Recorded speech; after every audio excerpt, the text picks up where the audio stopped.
Here are just some of the crimes that this administration has taken part in. Espionage. Right? You're not allowed to give money or guns to terrorist groups. Ask Hamas how that's working out for them. Because the President of the United States continues to sign $440 million worth of money over to the Palestinian Authority unity government, which includes Hamas and Islamic Jihad, State Department-sponsored terrorist organizations.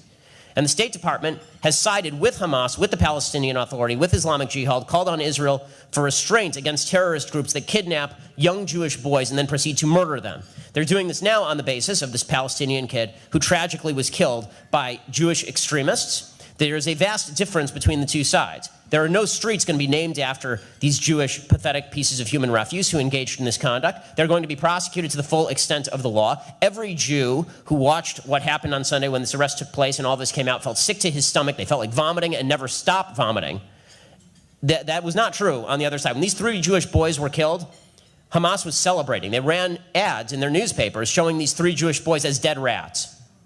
Okay, there is a vast difference between the two sides, but of course this administration, this administration is not interested in any way in cracking down on terrorism. They're interested in funding terrorism. We've now reversed sides in the war on terror. Everybody who we were fighting has at one point or another received American money or guns, including ISIS, right, who are now fighting in Iraq. And both sides of that we're now funding.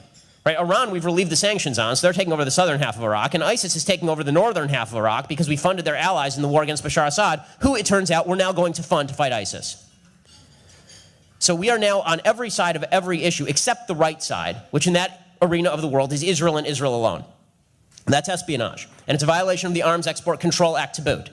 The Arms Export Control Act suggests I cannot funnel, if I were to funnel a gun to ISIS, I'd be arrested. If President Obama does it, that's just American foreign policy. Involuntary manslaughter, right? The basic case of involuntary manslaughter, I'm a lawyer, so the basic case for involuntary manslaughter is a 3-pronged test, right? Somebody died, number 1. Somebody died as a result of reckless action, number 2. Number 3, the person who took that reckless action knew it was reckless and could result in death at the time. Okay, those are the 3 elements of involuntary manslaughter. Benghazi, anyone? Leaving no security anywhere in the vicinity, in an area where we were running guns to Syria through Turkey. In an area where the New York Times had reported literally the year before that the entire town was run by Ansar al-Sharia. And surprise, surprise, Ansar al-Sharia was behind the terrorist attack that killed Chris Stevens and 3 other Americans. Right? Who's responsible for that? Hillary Clinton's responsible for that. She's guilty of involuntary manslaughter. She shouldn't be worried about whether she goes to the White House. She should be worried about whether she goes to the big house. Unfortunately, we have an attorney general who would never prosecute anyone for these sorts of violations because he too is a criminal and he too is guilty of involuntary manslaughter, as it turns out. He greenlit the Fast and Furious program.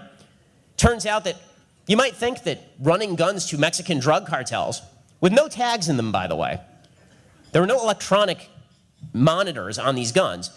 It was widely known inside ATF that when you run guns to the Mexican drug cartels, the only place they're going to show up so that we can back-channel them, backtrack them, and figure out where they were is at crime scenes. This was explicitly known at the ATF at the time. You might think that's reckless.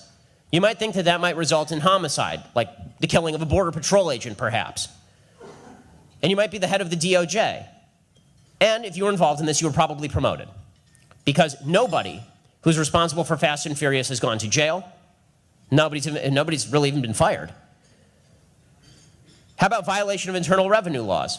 If you or I were to leverage the IRS to crack down on particular folks, we would be put in jail. That's a violation of the Internal Revenue Code itself, 26 U.S. Code 7212 for people who are following. It's also a violation for politicians and for politically motivated bureaucrats to get involved, and this is a violation of the Hatch Act. Right? The Hatch Act prohibits bureaucrats from getting involved in political situations like this and targeting political opponents. It's a violation of law. But it's a phony scandal, according to the President of the United States. You want to know how corrupt and criminal and nasty this administration is? John Eastman runs the National Organization for Marriage. I'm sure some of you know of John.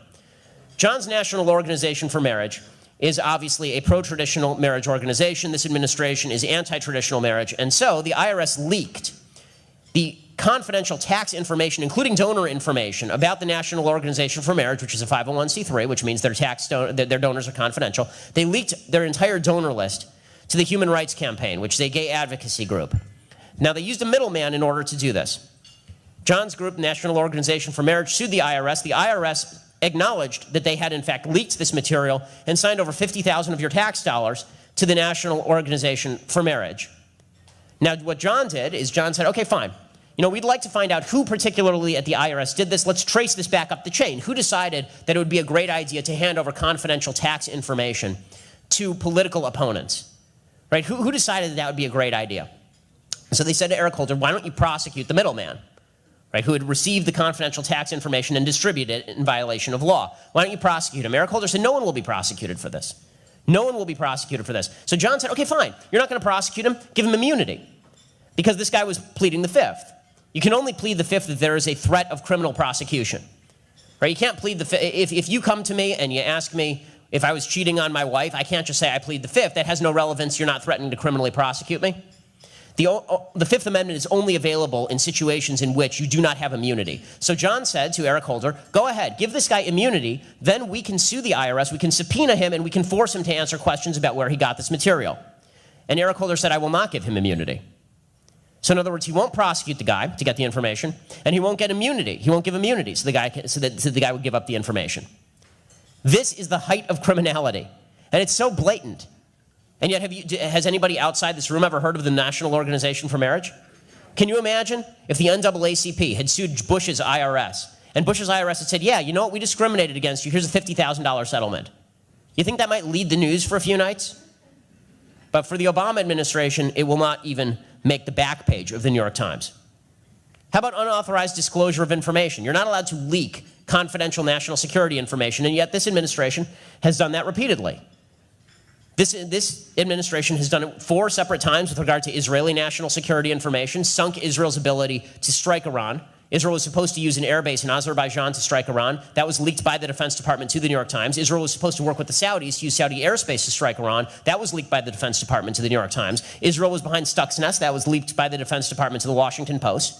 And Israel was working out agreements with particular groups to go in and try and decapitate some of the heads of the nuclear program. That was also leaked by the Defense Department to the Washington Post. But it's not just Israeli national security information that's being leaked.